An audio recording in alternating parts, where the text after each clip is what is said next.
Hello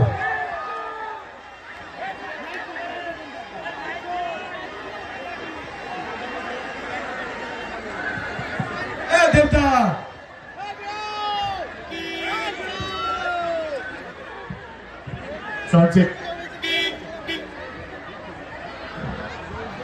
শুভ সাউন্ডটা ঠিক কর।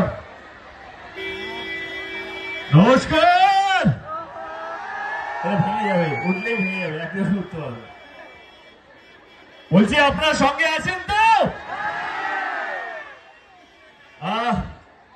প্রচারের জন্য দলের অনেক জায়গায় যেতে হয়, কিন্তু সত্যি ভীষণ ভালো লাগে যখন ইয়াং ডাইনামিক লিডাররা যখন রাজনীতিতে আসে এবং শিক্ষিত মানুষরা যখন রাজনীতিতে আসে, তখন কোথাও যেন মনে হয় যে না, দেশটা আরো শিক্ষিত হবে। মুকুটমণি এরকমই একজন প্রার্থী, যেখানে আমার মনে হয় সে কথা বলতে বলতে এলাম যে সত্যি ভীষণ ভাবনা চিন্তা খুব অন্যতম ভালো এবং ইয়াং ভাইব্রেন্ট শিক্ষিত, এবং কোথাও যেন মনে হয় আপনাদের পাশে থাকবে এবং আপনাদেরকে নিয়ে এগোবে এবং আপনাদের জন্য সামনে 5 বছর কাজ করবে। তো আমি আপনাদের এলাকায় এলাম, আপনাদের পাড়ায় এলাম, আপনাদের কাছে এলাম, ওর জন্য আশীর্বাদ চাইতে। আপনারা সঙ্গে আছেন তো? ওকে এই সিটটা থেকে বিপুল ভোটে জয়যুক্ত করতে হবে, পাবেন তো?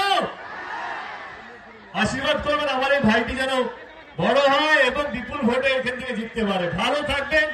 দেখতে পাচ্ছেন মেঘলা হয়ে গেছে, আমাকে আবার হেলিকপ্টার দিয়ে ফেরত যেতে হবে, কালকে সকাল থেকে আবার প্রচার আছে।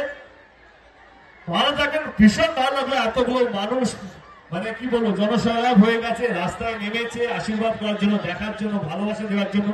হয়তো সবার সঙ্গে হাত মেলানোর সুযোগ পায়নি, হয়তো সবার সাথে সেলফি তোলার সুযোগ পায়নি, মানে অনেকগুলো ভালোবাসা, অনেকগুলো আশীর্বাদ নিয়ে যাচ্ছে এখান থেকে।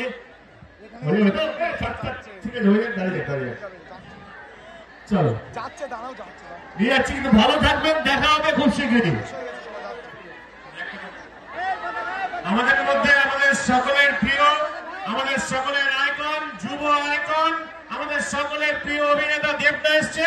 দেবদাকে না জোরে হাততালি দিয়ে অভিনন্দন। দেব অধিকারী কি, দেব অধিকারী কি। সকলে ভালো থাকুন, সুস্থ থাকুন।